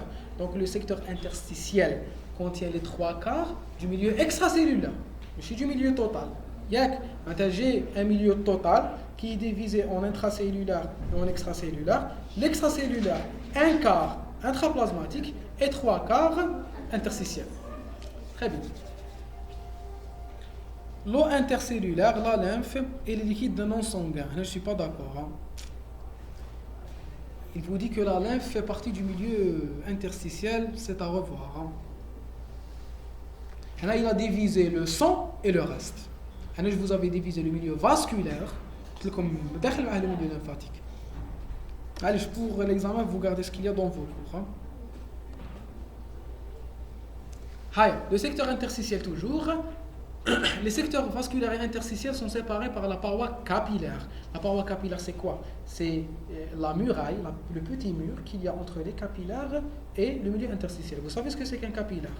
On dit une artère, elle va donner des artérioles, les artérioles vont donner des capillaires, des capillaires vont donner des vénules, les vénules vont donner des veines, ou les veines, donc il y a une communication entre le sang artériel et le sang veineux à travers les capillaires. Les capillaires, c'est c'est les tout petits vaisseaux qui ont des parois très fines et qui permettent donc les échanges. Quand j'ai une paroi fine, elle va me permettre d'avoir des échanges entre le sang et le milieu interstitiel. D'accord? les secteurs vasculaires classe, ils vont par la paroi capillaire qui retient les hématies et les macromolécules comme les protéines, mais laisse passer toutes les substances dissoutes avec l'eau. C'est quoi l'importance des capillaires? Les capillaires permettent de laisser les globules rouges et les cellules du sang à l'intérieur du sang. Et les protéines, les grosses protéines comme l'albumine à l'intérieur du sang. Et ça, ils permettent au glucose, aux ions de passer à travers les deux, à travers la membrane. Maintenant, ils permettent les échanges. Qu'il y a un capillaire et une cellule, il dit هاكي le glucose, هاكي le O2, مديلي le CO2, مديلي l'urée, مديلي la créatinine, مديلي l'acide urique. Donc il peut réaliser ces échanges tout en gardant la composition initiale du sang qui est sa constitution en protéines et en cellules. Donc il permet de laisser séparer le milieu vasculaire et le milieu cellulaire, mais il permet le contact d'échange. Voilà. Là c'est le milieu vasculaire, là c'est le milieu interstitiel où on fait la lymphe, d'accord? Il y a des échanges. Les échanges ne vont pas permettre aux cellules de passer. Composition des différents compartiments liquidiens. Le compartiment extracellulaire, le secteur interstitiel toujours. La composition du liquide interstitiel diffère discrètement de celle du plasma. Haya. C'est quoi la différence? Le milieu interstitiel ne contient pas de cellules sanguines, il ne contient pas de globules rouges, il ne contient pas de plaquettes. D'accord? Puisque la concentration moindre des protéines est compensée par une augmentation de la concentration d'autres ions. On vous dit que c'est vrai que le milieu interstitiel ne contient pas de protéines comme le sang. Le sang contient beaucoup de protéines. La principale protéine sanguine est l'albumine. La principale protéine sanguine est l'albumine. Sa concentration est de 35 à 50 grammes par litre. C'est beaucoup. 35 à 40 grammes par litre. C'est la principale protéine sanguine. C'est quoi le rôle de l'albumine? L'albumine est un transporteur sanguin. Les acides gras que vous avez vus en biochimie sont transportés par l'albumine. Le calcium est transporté au niveau de l'albumine. Les différents ions peuvent être transportés au niveau de l'albumine. L'albumine est chargée négativement. Elle exerce sa force oncotique au niveau du sang. Maintenant, elle retient l'eau. L'albumine, elle est contenue dans le sang. Elle est chargée négativement. Où elle n'est pas filtrée à travers les capillaires. Quelle est la maladie? C'est le syndrome néphrotique. Le syndrome néphrotique, c'est une maladie rénale. Dans cette maladie, le rein n'arrive plus à retenir l'albumine. L'albumine yahrab le rein. Donc je commence à éliminer l'albumine dans mes urines. On appelle ça une albuminurie. La fuite de l'albumine, qu'est-ce qu'elle peut provoquer? Une déshydratation. Maintenant, il va y avoir une élimination de l'albumine. L'albumine d'un côté. De l'autre côté, l'albumine il était contenu dans les vaisseaux. Pour vous montrer l'importance des relations entre les différents compartiments. L'albumine il était concentré dans les vaisseaux. Il est chargé négativement. Il arriva à retenir l'eau. Donc, il cache l'albumine. Qui cache l'albumine, il m'a cache qu'on est à l'intérieur des vaisseaux. Donc, il y aura une fuite de l'eau du milieu intravasculaire vers le milieu interstitiel. C'est pour cela que pour diagnostiquer un syndrome néphrotique, il faut avoir des œdèmes. C'est quoi un œdème? Un œdème, c'est la présence excessive d'eau au niveau du milieu interstitiel. Le ma يتعمر في le milieu interstitiel. منين جا هذا الماء؟ جا هذا الماء من les vaisseaux. علاه جاب les vaisseaux? Parce que les vaisseaux n'ont plus de protéines. Puisque les vaisseaux n'ont plus de protéines, n'ont plus d'albumine, ils n'arrivent plus à retenir l'eau à l'intérieur des vaisseaux. Donc l'albumine fuit vers les urines. Le sang ne contient plus d'albumine. Le sang n'arrive plus à retenir l'eau. L'eau fuit de l'intérieur des vaisseaux vers le milieu interstitiel et j'aurai un œdème. C'est le syndrome néphrotique. Donc voilà l'importance de la composition protéique au niveau du sang. Cet état stable est décrit sous le terme d'équilibre de Gibbs-Donan que vous avez vu, je crois, les potentiels. Fait que le liquide interstitiel est plus riche en bicarbonate et en chlore que le plasma. Le plasma a l'albumine chargée négativement. Le milieu interstitiel va compenser cette différence en augmentant sa quantité en chlore et en bicarbonate. Allez, on avance. On a presque terminé. Comme le had de la diapo par cas. D'accord? Concentrez-vous. Compartiment intracellulaire. C'est le volume liquidien enfermé dans les membranes plasmiques des cellules. En fait, la proportion d'eau est très différente selon les types cellulaires. 70% dans les hépatocytes, 10% dans les adépocytes. Vous voyez pourquoi la femme, elle a une quantité en eau qui est beaucoup, bon, inférieure à celle de l'homme parce qu'elle a plus de tissu adipeux. Le tissu adipeux ne retient pas l'eau. 10% d'eau, barque les adiposes. Compartiment intracellulaire. Sa composition en électrolytes est très différente du milieu extracellulaire. Il y a plus de K+. Il y a plus de K+, qui est un ion, un cation. Les cations sont les ions chargés positivement. Les anions sont les ions chargés négativement. Donc à l'intérieur de la cellule, il y a plus de K+, ou à l'extérieur de la cellule, il y a plus de Na+. كيف هذا كيما تاع قبل. Compartiment intracellulaire, toujours. Cette différence est générée et maintenue par la pompe. Ce n'est pas la peine de détailler ici. Vous connaissez la pompe ATP, K+, Na+, ATPase qui fait sortir le Na+, contre son gradient de concentration et fait entrer le K+, contre ce gradient de concentration. C'est un transport perméatif, actif, secondaire. Primaire, très bien. C'est un transport perméatif, actif, primaire. Concentrez-vous. Primaire parce qu'il utilise directement de l'ATP.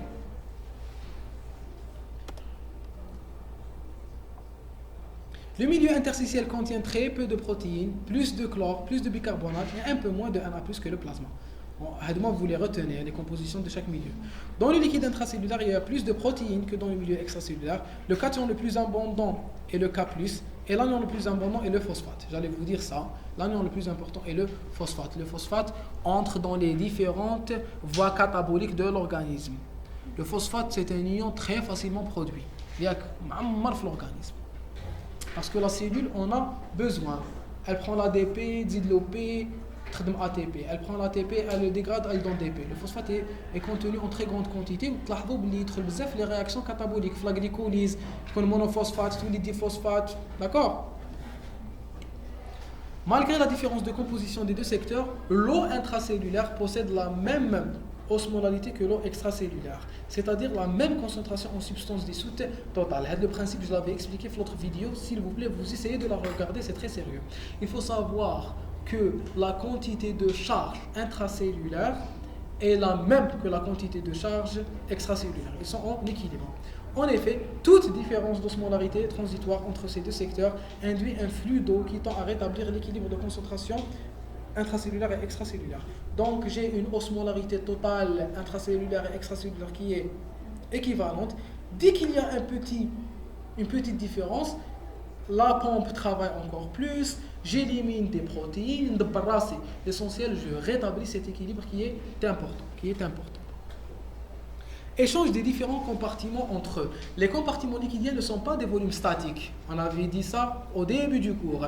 Ils sont constamment renouvelés. Ils échangent en permanence entre eux avec le milieu extérieur. L'équilibre hydroélectrolytique est dynamique. C'est-à-dire que le milieu intracellulaire va donner de l'eau au milieu interstitiel, le milieu interstitiel donne au milieu vasculaire, le milieu vasculaire peut redonner au milieu interstitiel, le milieu interstitiel peut redonner au milieu intracellulaire, le milieu vasculaire peut communiquer avec le milieu extérieur par les pertes et par les apports.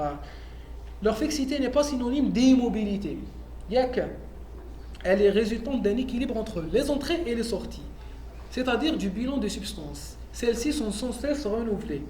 On boit tout le temps et on urine tout le temps. Ce renouvellement n'affecte pas également tout le capital. La part de renouvellement rapide porte le nom de capital échangeable. Il faut savoir que le capital échangeable, c'est important. Dans vos cours de physiologie, de physiopathologie, on va vous parler de capital, de bilan, de capital échangeable.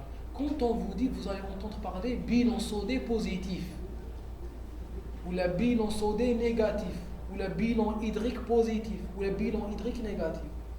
Il faut savoir que quand je parle de bilan tout ça, oui, entrée moins sortie. Bilan égale entrée moins sortie. Bilan égale entrée moins sortie. Dans les conditions physiologiques, le bilan doit être nul. Le bilan doit être très bien. Les entrées doivent être égales aux sorties. Quand je vous dis bilan sodé positif, il y a plus d'entrées que de sorties. J'ai un excès de sodium. D'accord? Des ions de sodium, oui. Pour tout. Bilan protéique positif, bilan. D'accord? Ça, c'est le bilan.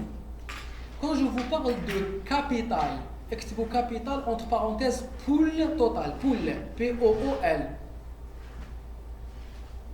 Pool total. Pool total, c'est la quantité totale de quelque chose dans l'organisme. C'est la quantité totale. C'est la quantité totale. Maintenant, c'est pour faire la différence. Par exemple, il est très différent de parler de la concentration de K+, et du pool de K+. Pourquoi? Parce que la concentration de K+, est-ce qu'elle reflète le pool de K+? S'il vous plaît, essayez de vous concentrer et retenir cette notion. Vous allez en avoir besoin bzzaf, Inch'Allah. En 3e année, qui dit l'acidocétose diabétique. Vous allez en avoir besoin en 5e année, qui dit pédiatrie, ou dit le diabète. D'accord? Et en tant que médecin, بصح دوكا ما فهمكمش علاش نقول لكم برك هاد لا نوسيون وكي تلحقوا قولوا ايه على بيها ايش فيتو لها ان شاء الله. Quand on parle de pool total, le pool total c'est la quantité totale de quelque chose dans l'organisme. La concentration plasmatique c'est la quantité ou la concentration dans les vaisseaux sanguins. Maintenant, une concentration basse ne veut pas dire que la quantité à l'intérieur de mon organisme est basse. Une concentration élevée ne veut pas dire que la quantité totale dans mon organisme est élevée. Par exemple, le K+. Le K+, est un ion qui est principalement intracellulaire. Je peux avoir des concentrations basses avec un pool total élevé. Je peux avoir un pool total bas avec une concentration élevée. Je vous donne un exemple. L'acidocétose diabétique, le diabétique, surtout le diabétique de type 1, il y a une élimination des corps cétoniques où les corps cétoniques sont chargés négativement. Puisqu'ils sont chargés négativement, ils doivent jibdou le K+, les urines, ou ils jibdou les cellules et le sang. Qui jibdou le K+, mais les cellules vers le sang? La concentration de K+, تطلع le sang, en même temps elle est en train d'être perdue les urines. Donc la concentration est élevée. La quantité intracellulaire elle est en train de diminuer. Donc le pool total il est bas, la concentration elle est élevée. Il faut faire la différence entre les deux. D'accord? Il faut faire la différence entre les deux, entre concentration et pool total. Le pool échangeable. Le pool échangeable ou le capital échangeable, c'est la capacité donnée par l'organisme à être échangée. C'est la capacité exploitée par l'organisme. Par exemple, le pool calcique échangeable. Il faut savoir que le calcium est principalement stocké dans l'os. Le calcium est principalement stocké dans l'os. L'organisme, il stocke le calcium dans l'os, il fait une petite quantité, 15 à 30%, échangeable. معناتها يقول لك باللي انت كدير اون هيبوكالسيمي راه هبط لك الكالسيوم في الدم نمدلك بصح ما نمدلكش اكثر من 15%. Je ne peux pas détruire l'os باش نعمر الكالسيوم في الدم. ما نقدرش نفتت الأس باش نطلع الكالسيوم في الدم. Sauf dans des situations pathologiques que vous allez voir en 4e année, en 5e année, etc. D'accord? Sauf dans des situations pathologiques. Donc, هذيك la quantité التي يسمح لها بالتنقل منه أو إليه مثلا سواء يمدها سواء يجيبها. هذه la quantité on l'appelle le pool échangeable. D'accord? C'est clair? Très bien, on a presque terminé. Allez, un peu de courage. مقبل وإحنا presque terminé. فكرت واحد البروف شدنا واحد 2 سوايع وحنا قال لا بروميير فوا اللي قال لنا قريب نكملوا زاد موراها 2 سوايع باش كملنا. Mais je vais pas faire la même chose. On a pris comment normalement on va terminer avant 14h. Inchallah. On va décider quoi faire. Subhanallah wa subhanallah. Non, on finit. Mais j'ai pas trouvé d'autre solution. Entre nous, je ne peux pas dire plus des séances. Quand je fais des petites séances, à 3 heures, ça se passe magnifiquement bien. Je ne peux pas. Donc, à 4 heures, une journée. Mais qui ندير plusieurs fois هكذا يروحوا لي plusieurs journées. ما نقدرش. D'accord. حتى انايا راني اون جينيكو الكتاب تاع اسمه جاي موديول جي دي كور لازم نقرا. D'accord. Allez. Il représente la différence entre l'entrée et les sorties de substances de l'organisme. C'est l'équilibre externe, c'est les entrées et les sorties avec les milieux extérieurs. Le tube digestif est la principale voie d'entrée naturelle des substances. باينة. ما نجيبوش الماء ما نتقبوش راسنا باش ندخلوا الماء نشربوه. D'accord. Donc la voie digestive est la principale porte d'entrée. انت يا طبيبه في الوقت اللي نديرو كومبارتيمون ليكيديا لا في الدخله في الدروس قلت لي حصلوها فيها خلاص بو هكذا. Le tube digestif est la principale voie d'entrée naturelle des substances, alors que plusieurs voies de sortie sont possibles. Le tube digestif, les selles, la peau, les pertes insensibles, la sueur, les poumons comme la respiration, les reins ou non. Pour voir si vous êtes en train de suivre. Où sont les reins? Les urines. Voilà, bravo. Toutefois, seuls les reins ont la possibilité de maintenir l'équilibre entre les entrées et les sorties. ما نقدرش نقول لا sueur يزيد يعرق بزاف باش يروح للماء. Non. La quantité est régulable au niveau du rein par des mécanismes qui sont assez complexes. Qu'on a vu dans d'autres cours que je vous conseille d'aller consulter. Échange entre les compartiments toujours, ils se font à travers les membranes cellulaires ou capillaires. La traversée d'une membrane peut être passive, répondant à des lois physiques auxquelles s'opposent les caractéristiques de perméabilité de la membrane. Elle peut aussi relever d'un transport actif et aller dans ce cas à l'encontre des forces physiques. Les forces physiques sont la diffusion, l'osmose, la différence de pression hydrostatique, l'attraction électrique. Très bien. Donc là, on est en train de vous parler comment les différents secteurs, comment le milieu intracellulaire, le milieu interstitiel, le milieu plasmatique peuvent échanger de l'eau. Le transport de l'eau, il peut se faire selon son gradient de concentration, un milieu plus concentré, un milieu moins concentré. L'eau passe du milieu le moins concentré vers le milieu le plus concentré. D'accord? Donc c'est la loi d'osmose. C'est une molécule qui va attirer l'eau. La diffusion, on sait que la membrane possède des récepteurs où elle possède une certaine perméabilité à l'eau. Perméabilité, cytologie. On vous a dit que la membrane plasmique pouvait laisser passer une toute petite quantité d'eau sans transporteur. C'est la diffusion simple. Où la quantité la plus importante en eau, elle passe à travers les aquaports. Donc il y a une diffusion, il y a la loi de l'osmose, la différence de pression hydrostatique, on la remarque surtout au niveau du rein. Au niveau du rein, on dit une pression hydrostatique et une pression oncotique. La pression hydrostatique, une dernière match, je vous l'explique, c'est important. Ça va, on a avancé, si tu veux donner un cours, lance pas.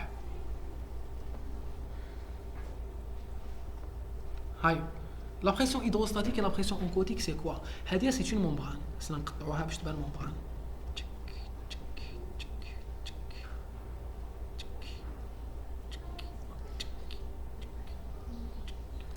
C'est une membrane plasmique. C'est une membrane. C'est un milieu. Voilà, c'est un autre milieu. Milieu. Voilà. Ça, c'est un ion. J'ai oublié. Bravo. Ça, c'est un milieu. On a des petits ions.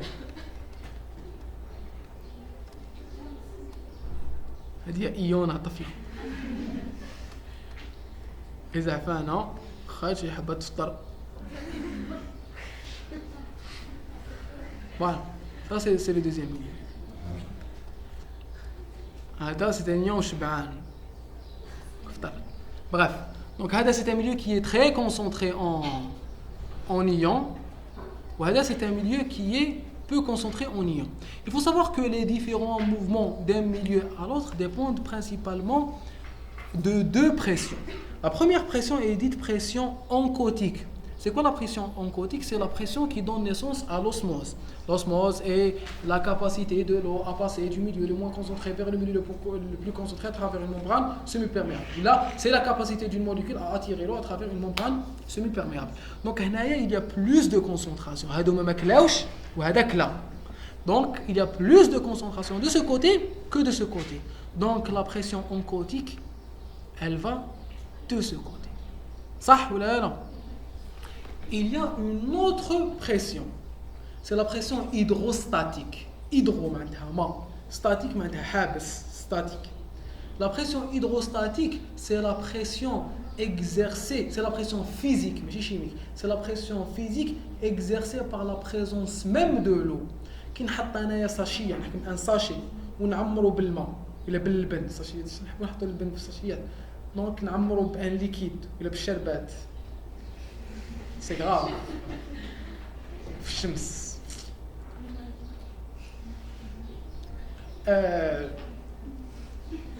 عندي ان sac نعمروا بالماء.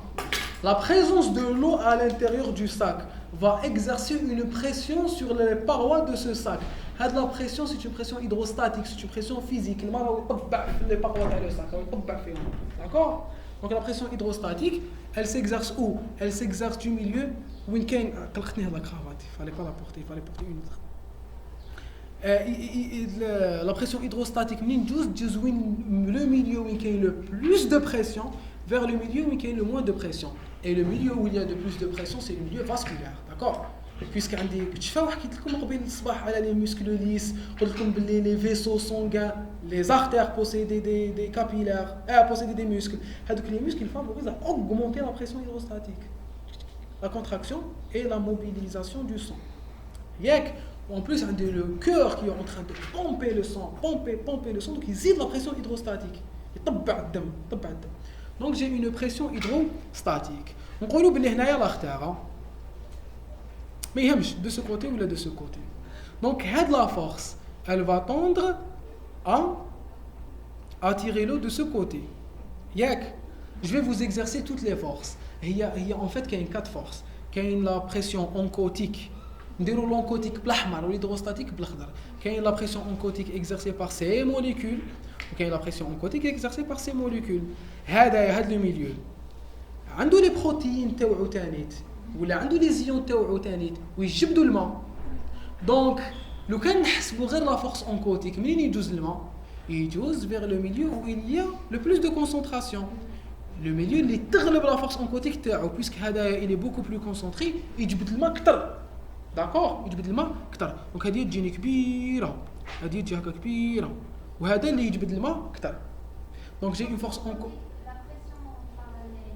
bien par les ions très bien donc هذه c'est une pression par les ions هذه صغيره les protéines sont chargées donc les charges soit les charges portées par les protéines ou là par les ions principalement les vaisseaux par les protéines. Pourquoi les protéines? Parce que les protéines ما يقدروش يجوزوا contrairement aux autres ions donc يقعدوا لداخل ويتجبدوا et surtout l'albumin. D'accord? On est d'accord? Très bien. Donc j'ai une petite force ou j'ai une grosse force. La deuxième force, c'est la force hydrostatique. Hydrostatique kiff kiff. La différence, c'est que la force oncotique d'un milieu تجبد الماء ليه. La force hydrostatique d'un milieu تخرج الماء منه.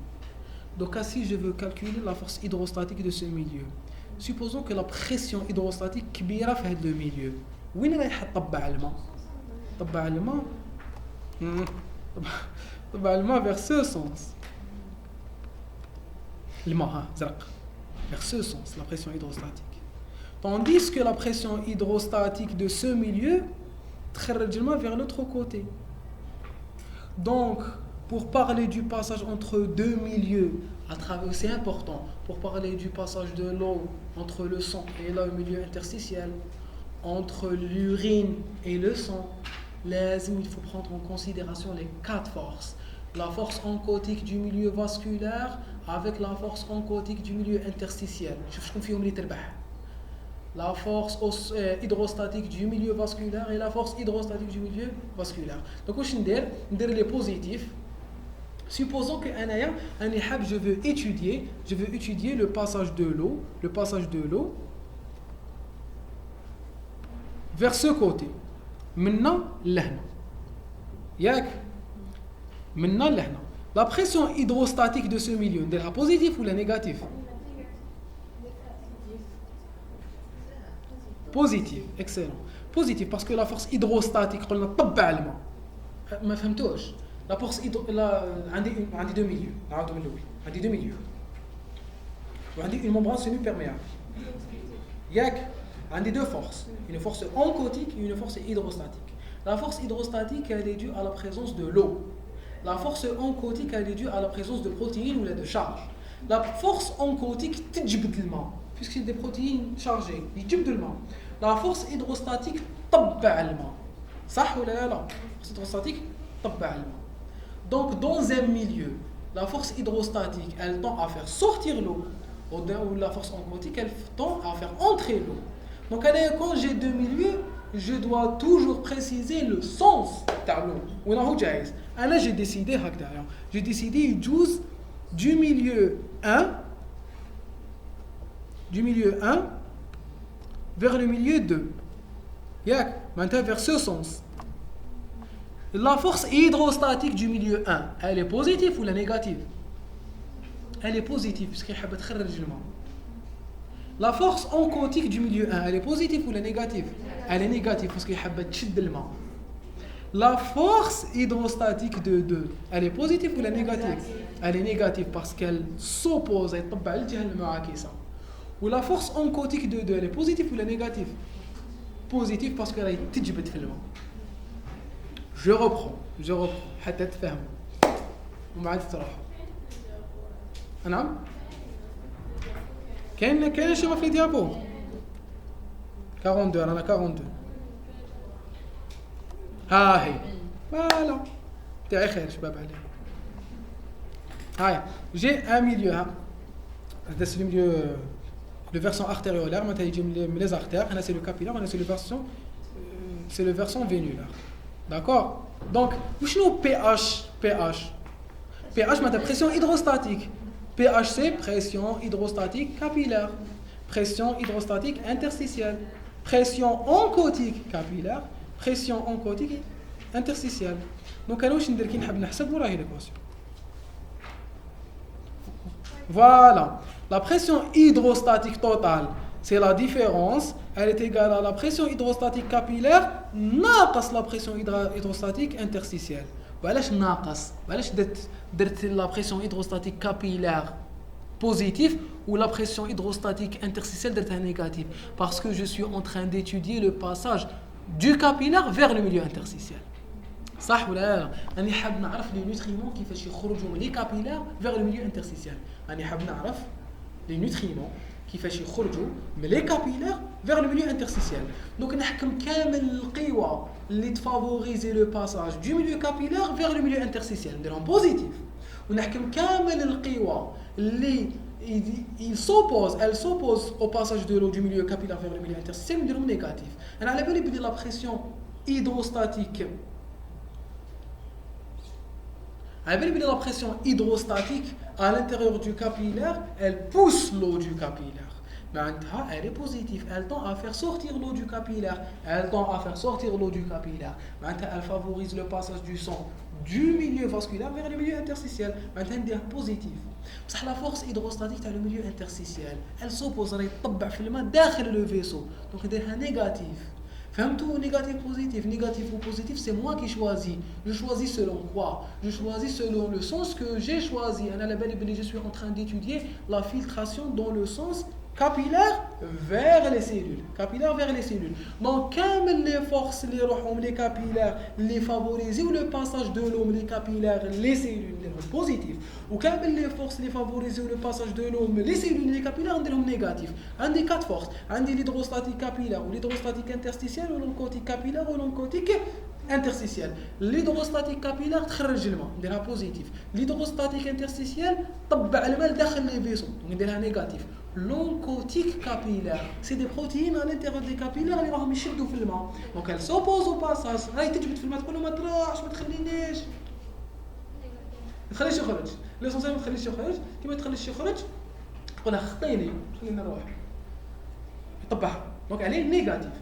Ou la pression oncotique interstitielle est تجبد في الماء donc il est positif. Vous avez compris? Est-ce que vous avez compris?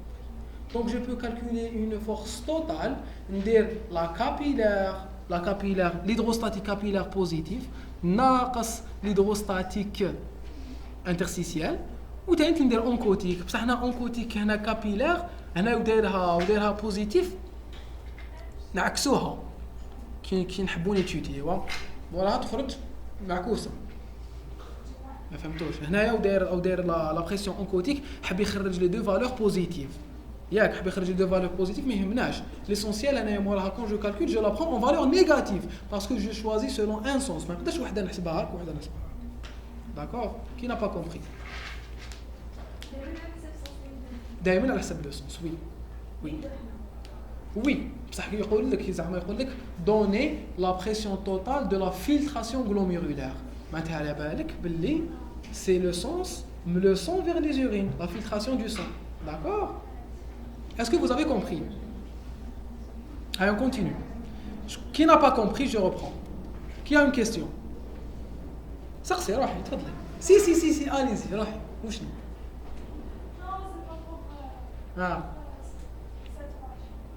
وش من بارتي؟ مازال نكملوا. Diffusion, là, c'est fait dans les sens. La filtration réabsorption entraîne la sortie ou l'entrée d'eau. Ces jeux servent surtout à équilibrer les volumes, c'est pas important. La pression hydrostatique et la pression oncotique, normalement, on a fait non. Pression hydrostatique, vu la pression hydrostatique capillaire est supérieure à la pression hydrostatique interstitielle, la pression hydrostatique interstitielle, elle est nulle. Puisque exercer la pression. La pression hydrostatique totale tend à faire sortir l'eau et les solidités du capillaire. Yak.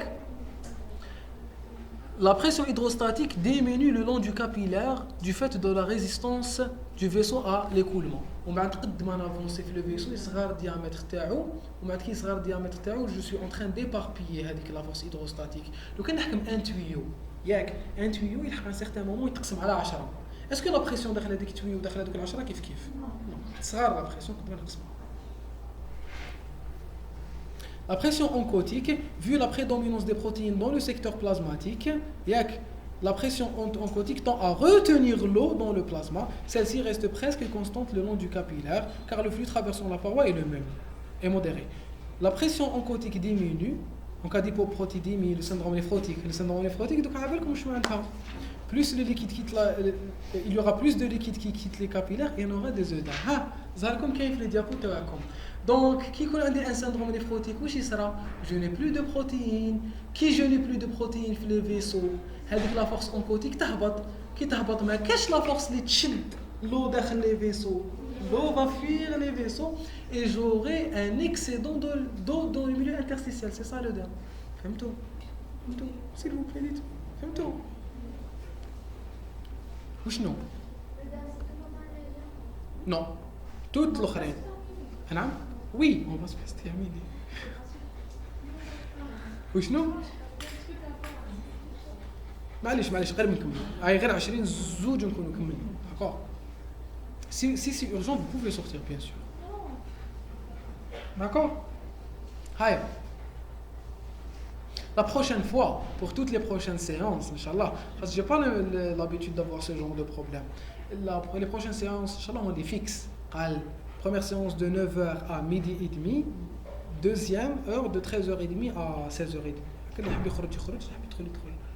Parce que comme ça, c'est pas 13h30, 16h30.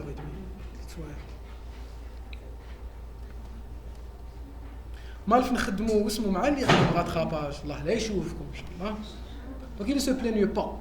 C'est des périodes où la majorité des vidéos les que tu fais فيهم هذوك ils sont enregistrés في les séances de rattrapage. D'accord?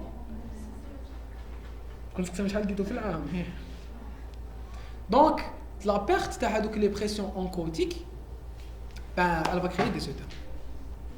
Voilà. C'est la même chose.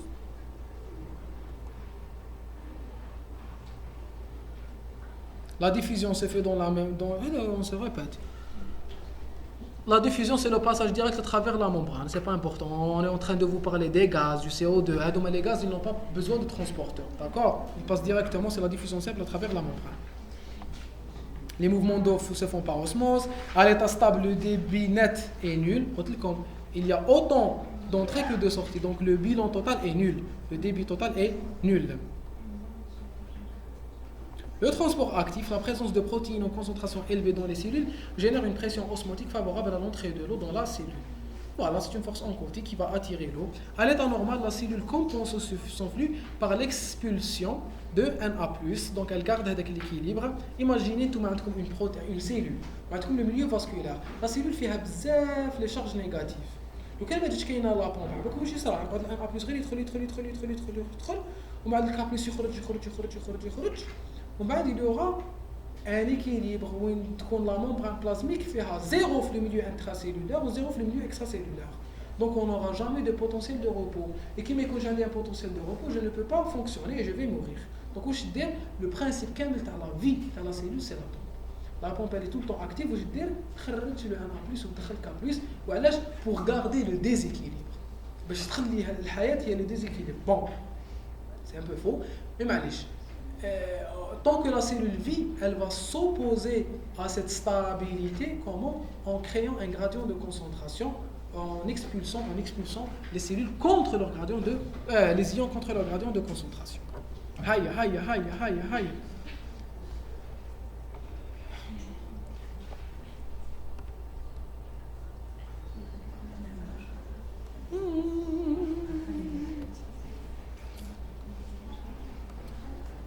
Voilà, non, rapidement.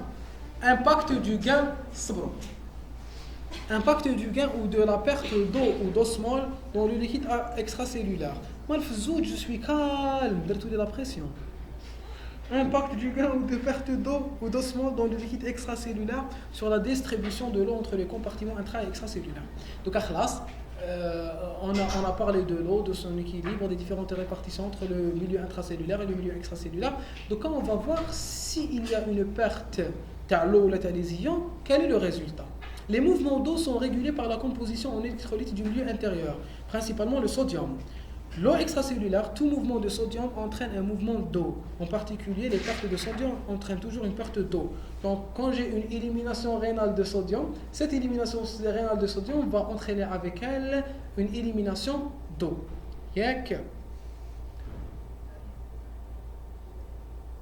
L'équilibre de sodium contrôle l'état d'hydratation extracellulaire. L'équilibre d'eau contrôle l'état d'hydratation intracellulaire. Ça c'est important. ونمد لكم دوكا واحد القاعده ماذا بكم تستعملوها في كامل حياتكم. في كامل حياتكم. Parce que c'est très difficile. Des étudiants en deuxième année, en troisième année et même plus tard n'arrivent pas à combler ce phénomène. تبعوني مليح. La natrémie. La natrémie. La natrémie, il y a la concentration de sodium que les vaisseaux sanguins. Là, la natrémie ne donne aucune information sur l'état qui تشدوا ionogramme فيديكم. La natrémie, طبيب باش يشوف كيما هاد لاماسيون تقدر تخرج. S'il y a quelque chose à retenir de toutes ces 2 heures, c'est ça. D'accord? La natrémie ne donne aucune information sur l'état d'hydratation extracellulaire. La natrémie ne nous renseigne pas sur l'état d'hydratation extracellulaire. La natrémie nous renseigne sur l'état d'hydratation intracellulaire. Ça peut paraître paradoxal, parce que la natrémie c'est quoi? C'est la concentration de le Na+ dans les vaisseaux. La natrémie c'est la concentration de le Na+ dans les vaisseaux. Normalement, qui تكون la concentration de le Na+ طالعه معناتها ما كاش بزاف الماء في les vaisseaux. Excellent, bravo. عندك زائد نقطة في حياة أخرى. Je suis pas votre responsable. La natrémie, c'est la quantité de sodium dans les vaisseaux. C'est la concentration de sodium dans les vaisseaux. وعلاش elle ne nous renseigne pas sur l'état d'hydratation extracellulaire? Parce que أنايا نقدر la natrémie تطلع معناتها la quantité de sodium تطلع في les vaisseaux. وتطلع معها لا كونتيتي دو هاو الصوديوم وهاو الماء في ليطا نورمال يطلع الصوديوم ويطلع الماء وشنو الصوديوم يطلع شويه اكثر من الماء جوغي اون هيبر اناتريمي بصح افيك اون هيبر هيدراتاسيون معناتها لوغمونطاسيون دو لا كونسونطراسيون تاع لو صوديوم نو فو با دير كو نقص الماء يقدر يكون زاد معاه وشنو زاد غير شويه فهمتوا دونك اون هيبر اناتريمي نو فو با دير ديزيدراتاسيون فاسكولير اكستراسيلولير و لو كونترير est juste une hyponatrémie ne veut pas dire qu'il y a une hyperhydratation extracellulaire.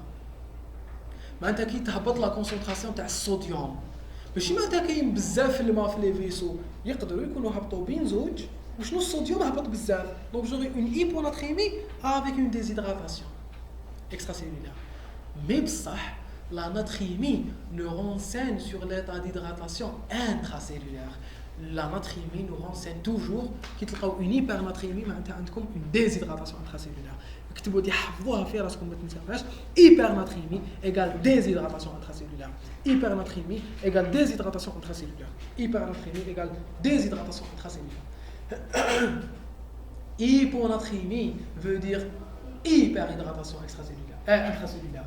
Hyponatrémie veut dire hyperhydratation intracellulaire. علاش كي تكون عندي une hypernatrémie le milieu extracellulaire ما يهمنيش يزيد ينقص l'essentiel c'est que la quantité de sodium راهي كثر من الماء كي la quantité de sodium راهي كثر من الماء قلت لكم قبيل باللي la charge totale intracellulaire et extracellulaire elles sont égales كي تولي la concentration في le milieu extracellulaire طالعه واش يصرى le milieu extracellulaire il va attirer l'eau du milieu intracellulaire. Donc une hypernatrémie veut dire que l'eau du milieu intracellulaire est en train d'être absorbée et donc j'ai une déshydratation intracellulaire. Est-ce que vous faites tout? Non. عندي le milieu extracellulaire, les vaisseaux. Les vaisseaux font du sodium, font de l'eau. Le sodium est le principal ion extracellulaire. Quand j'ai une hypernatrémie, le sodium est contenu en concentration importante dans le milieu extracellulaire. الماء ما يهمنيش يقدر يكون زاد معاه يقدر يكون نقص. Je ne peux pas avoir cette information. Je ne peux pas. I cannot. ما نقدرش نعرف l'état d'hydratation extracellulaire. وشنو على بالي بلي la concentration extracellulaire en sodium راهي طالعه.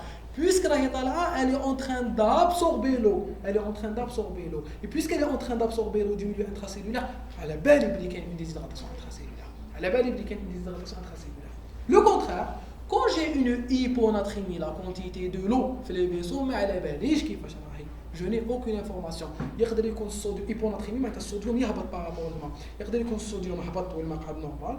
يقدر يكون الصوديوم هبط والماء طلع. يقدر يكون الصوديوم هبط وهبط معاه الماء واش نهبط الصوديوم كثر. L'essentiel c'est que j'ai une quantité de sodium qui est basse. J'ai une quantité de sodium qui est basse.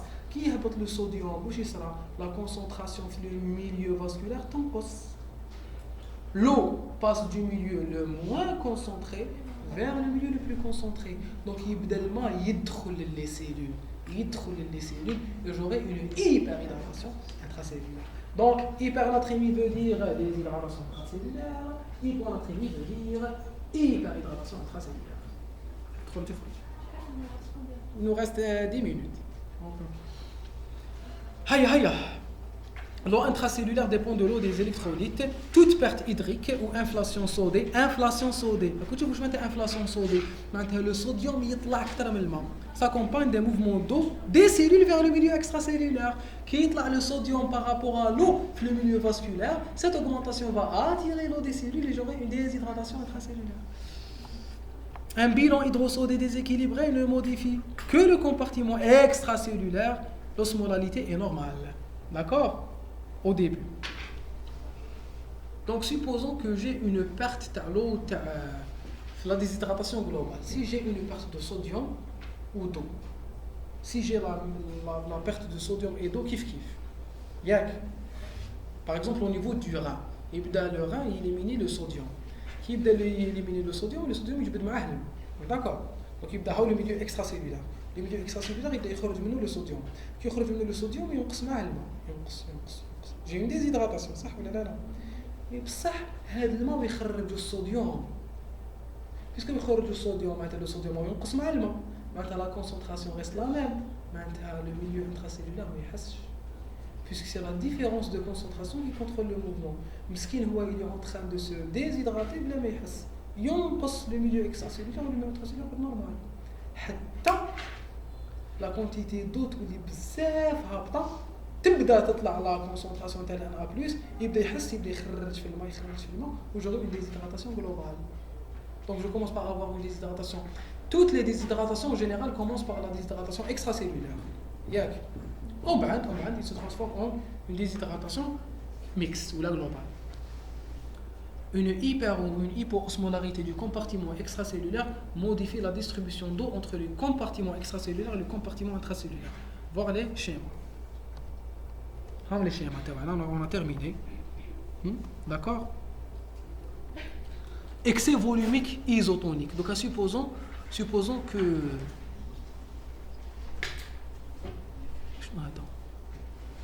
هنايا كان زعما واحد نعمرو بالماء. Je prends une personne, je la remplis d'eau. وشنو هاد l'eau elle est isotonique. ما يحس يزيد le milieu, le compartiment extracellulaire يزيد, le compartiment intracellulaire هنايا extracellulaire يزيد و intracellulaire عندنا ما فهمتش كيفاش دايرين لا ريبارتيسيون. هنايا extracellulaire وهنايا intracellulaire. فوالا هذا سي ليطا نورمال. فوالا هذا سي ليطا نورمال وهذا سي ليكسي فولوميك. في ليكسي فولوميك لو ميليو intracellulaire ne change pas. وعلاش؟ باسكو هنايا واش درت؟ مديت دو NaCl ايزوتونيك. مديت دو NaCl ايزوتونيك هي لا ميم كونسونطراسيون. دونك لو ميليو extracellulaire يزيد ولو ميليو intracellulaire ما يزيدش. دونك il n'y a pas de changement de concentration ما يحسوش لي ميليو بلا موديفيكاسيون. داكور؟ C'est l'excès volumique isotonique. Les hyperhydratations, supposons que dans le cas j'ai un excès d'eau. Un excès d'eau. Où sera? Très bien. Où يطلع l'eau في le milieu extracellulaire. Donc, la concentration de Na+, et où les diluer, l'eau va passer du milieu le moins concentré. Qui dit le le milieu sanguin. S'il vous plaît, quand j'ajoute de l'eau j'ajoute de l'eau dans le sang. واش يصرى له للدم؟ يولي فيه الماء اكثر من الصوديوم ياك. دونك تولي لا كونسونطراسيون باس. l'eau va migrer du milieu le moins concentré vers le milieu le plus concentré. Donc l'eau va passer du milieu intracellulaire vers le milieu intracellulaire. Donc excès de sel, l'excès d'ADH on va en parler plus tard. excès de sel هنا واحد نمدو الملح نمدو غير ياكل في الكاوكاو نقولوا ما تقشروش وكولوا عمرو بالملح. Donc il y aura un excès de sel. واش يصرى؟ La quantité de sel va être absorbée au niveau du tube digestif. يروح في الدم. J'aurai une concentration de sel augmentée au niveau du milieu vasculaire. Donc c'est là la concentration de sel. L'eau va passer du milieu le moins concentré vers le milieu le plus concentré et j'aurai une déshydratation. يبدا الماء يخرج من le milieu intracellulaire vers le milieu extracellulaire.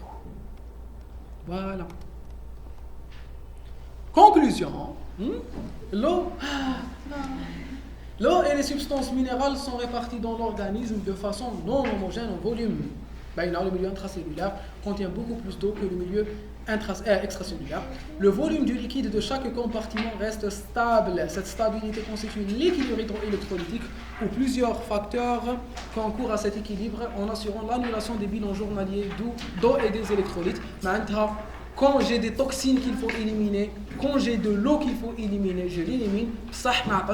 M'activer la DH, j'augmente mes apports et je me remplis d'eau. Je vous remercie.